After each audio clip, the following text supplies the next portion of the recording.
नमस्कार। आप खुश होंगे, प्रसन्न होंगे और उसके साथ ही आज मैं आपको वीडियो में विक्रमादित्य, जिसे हम हिंदू नववर्ष विक्रम संवत के नाम से जानते हैं, एक वर्ष के रूप में मान्यता दी गई है। तो विक्रमादित्य जो राजा थे उनके नाम से ही सन विक्रम संवत माना जाना जाता है। तो कौन थे राजा विक्रमादित्य? आज हमें बड़ा अफसोस है कि हम विक्रमादित्य के बारे में नहीं जानते। और विक्रमादित्य कौन थे, क्या थे और किस प्रकार से उनका संवत के रूप में मान्यता प्राप्त है, हमको इस विक्रमादित्य का इतिहास नहीं मालूम। तो पूरा वीडियो देखिए, वीडियो को लाइक कीजिए, सब्सक्राइब कीजिए और शेयर कीजिए। तो विक्रमादित्य के बारे में, महाराजा विक्रमादित्य देश को लगभग शून्य के बराबर ज्ञान है, जिन्होंने भारत को सोने की चिड़िया बनाया था और स्वर्णिम काल लाए थे। उज्जैन के राजा थे गंधर्वसेन, जिनके 3 संतानें थी। सबसे बड़ी लड़की मैनावती, उसके छोटा लड़का भर्तरी और सबसे छोटा वीर विक्रमादित्य। बहन मैनावती की शादी धारा नगरी के राजा पद्म सेन के साथ में कर दी गई थी, जिनके एक लड़का हुआ गोपीचंद। आगे चलकर गोपीचंद ने श्री ज्वलेंद्र नाथ से योग दीक्षा ली और तपस्या करने जंगलों में चले गए। फिर मैनावती ने भी श्री गुरु गोरखनाथ जी के योग दीक्षा ले ली। आज ये देश और यहाँ की संस्कृति केवल विक्रमादित्य के कारण अस्तित्व में है। अशोक मौर्य ने बौद्ध धर्म अपना लिया था और बौद्ध बनकर 25 साल राज किया था। भारत में तब सनातन धर्म लगभग समाप्ति पर आ गया था। देश में बौद्ध और जैन हो गए थे। रामायण और महाभारत जैसे ग्रंथ खो गए थे और महाराज विक्रम ने ही पुनः उनकी खोज करवाकर स्थापित किया। विष्णु और शिव के मंदिर बनवाए और सनातन धर्म को बचाया। विक्रमादित्य के 9 रत्नों में से एक कालिदास ने अभिज्ञान शकुंतलम लिखा, जिसमें भारत का इतिहास है। अन्यथा भारत का इतिहास क्या मित्रों, हम भगवान कृष्ण और राम को ही खो चुके थे। हमारे ग्रंथ ही भारत में खोने के कगार पर आ गए थे। उस समय उज्जैन के राजा भर्तरी ने राज छोड़कर श्री गुरु गोरखनाथ जी से योग दीक्षा ली और तपस्या करने जंगलों में चले गए। राज अपने छोटे भाई विक्रमादित्य को दे दिया गया था। वीर विक्रमादित्य ने गुरु गोरखनाथ जी से गुरु शिक्षा लेकर राजपाट संभालने लगे और आज उन्हीं के कारण सनातन धर्म बचा हुआ है, हमारी संस्कृति बची हुई है। महाराज विक्रमादित्य ने केवल धर्म ही नहीं बचाया, उन्होंने देश को आर्थिक तौर पर सोने की चिड़िया बनाई। उनके राज में ही भारत का स्वर्णिम राज कहा जाता था।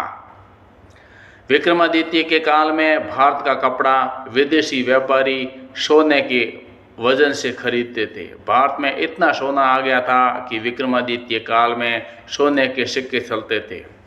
हिंदू कैलेंडर भी विक्रमादित्य का स्थापित किया हुआ है। आज जो भी ज्योतिष गणनाएं जैसे हिंदी संवत, वार, तिथियां, राशि, नक्षत्र, गोचर आदि उन्हीं की रचनाएं। वे बहुत ही पराक्रमी, बलशाली, बुद्धिमान राजा थे। कई बार तो देवता भी उनसे न्याय करवाने ले जाते थे और कभी न्याय करवाने के लिए आते थे। विक्रमादित्य के काल में हर नियम धर्मशास्त्र के हिसाब से बने होते थे। राजा न्याय, राज सब धर्मशास्त्र के नियमों पर चलता था। विक्रमादित्य का काल रामराज के बाद सर्वश्रेष्ठ माना गया है, जहाँ प्रजा धनी और धर्म पर चलने वाली थी।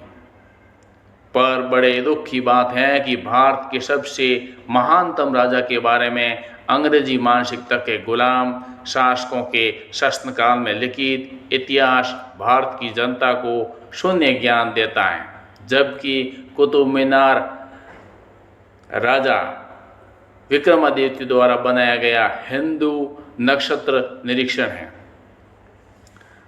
इस प्रकार से दूसरा जो इतिहास है विक्रमादित्य का, वो अंग्रेज़ों के द्वारा और बीच में मुस्लिम शासकों के द्वारा उसको तहस नहस किया गया, जो कि हमें आज भी नहीं मालूम है।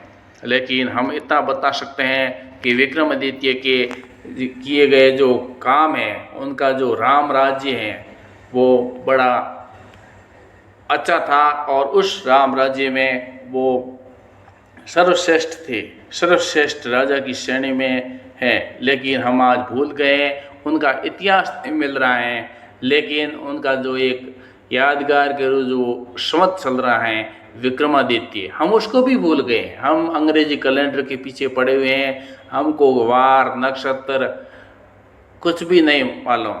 क्यों नहीं मालूम? हमें इस बात को बच्चों को सिखाना चाहिए विक्रमादित्य के संवत का और हिंदू जो महीने हैं उनका और हिंदी जो लैंग्वेज की जो गिनती है उसको भी लोग नहीं भूल गए हैं।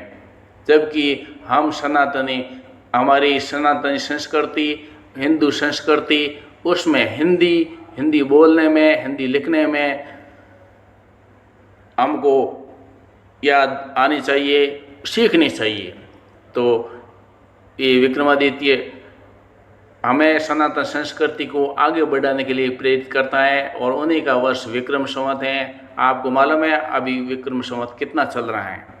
गौर कीजिए, काफ़ी लोगों को मालूम है लेकिन काफ़ी लोगों को मालूम नहीं है। तो हमें अपनी संस्कृति पर, विक्रम संवत पर, विक्रमादित्य के इतिहास के ऊपर, हालांकि इतिहास की पूरी जानकारी नहीं है लेकिन जितनी है उसके अनुसार हम चलकर हम सफल भारत, सोने की चिड़िया वाला भारत, सोने की चिड़िया वाला जो पुराना भारत है वैसा निरंतर